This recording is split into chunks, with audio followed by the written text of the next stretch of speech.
একদিন মাটির ভিতরে হবে ঘর রে মন আমার,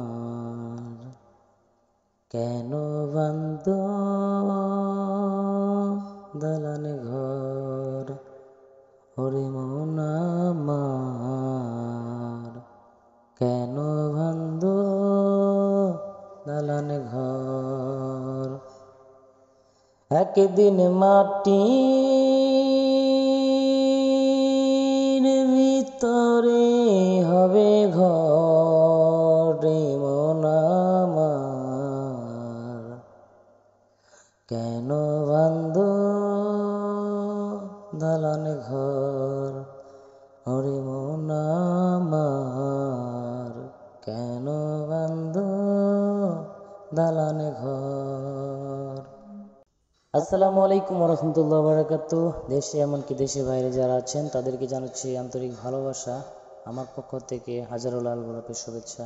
অবশেষে গ্রামের বাড়িতে এসে কিছু অংশ আল্লাহ তাআলার সৃষ্টি ড্রোন ক্যামেরার মাধ্যমে তুলে ধরলাম।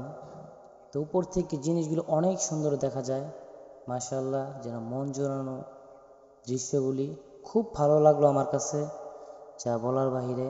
আপনারা নিজেও দেখতেছেন, খুবই সুন্দর লাগতেছে, আমার কাছে তো অসাধারণ লাগতেছে। তো খুবই দুঃখের বিষয়, বাড়িতে খুব অল্প সময় থাকা হয়েছে, চলে আসছিলাম, তো সেই ভিডিওগুলি দেখানো হচ্ছে।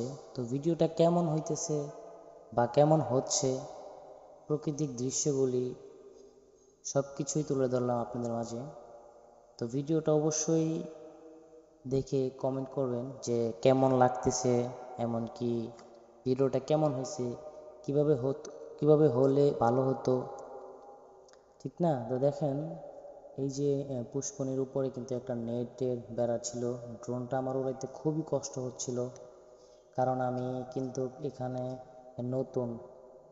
তারপরে এখানে কিন্তু আরও কারেন্টের যে লাইন দেখতেই পাচ্ছেন। অবশেষে কিন্তু খুবই কষ্টজনক, খুবই কষ্টজনক হয়েছে আমার আমার আমার লেগা, যেহেতু আমি নতুন ড্রোন ক্যামেরা উড়াচ্ছি। খুবই খারাপ লাগতেছিল। তারপর চেষ্টা করে বিসমিল্লাহ বলে আল্লাহ তাআলার সৃষ্টি দেখানোর জন্য, মানে নিজের দেখার জন্য খুবই আগ্রহ, তারপরও আল্লাহর নামে দৃশ্যগুলি দেখানোর চেষ্টা করলাম। খুবই ভালো লাগলো আমার কাছে। আপনাদের কাছে কেমন লাগলো অবশ্যই জানাবেন। তো অবশেষে ভিডিওটা আমার কাছে ভালোই লাগলো। পিছনে দেখতে পারতেছেন একটা গোরস্থান। তো আমি যেখানেই যাই আলহামদুলিল্লাহ গোরস্থান পাই, আমার কাছে খুবই ভালো লাগে। দেখতেছেন এই যে গোরস্থানের উপরে বাচ্চারা দাঁড়িয়ে আছে, তখন আমি খেয়াল করি নাই, তখন আমার খেয়ালটা একদম ড্রোনের উপরে ছিল, সেটার জন্য আমি ওদেরকে নিষেধ করতে পারি নাই। তো পরবর্তীতে নিষেধ করা হয়েছে যে এখানে দাঁড়াইও না, এটা ভালো না। তো যাই হোক, কেমন লাগছে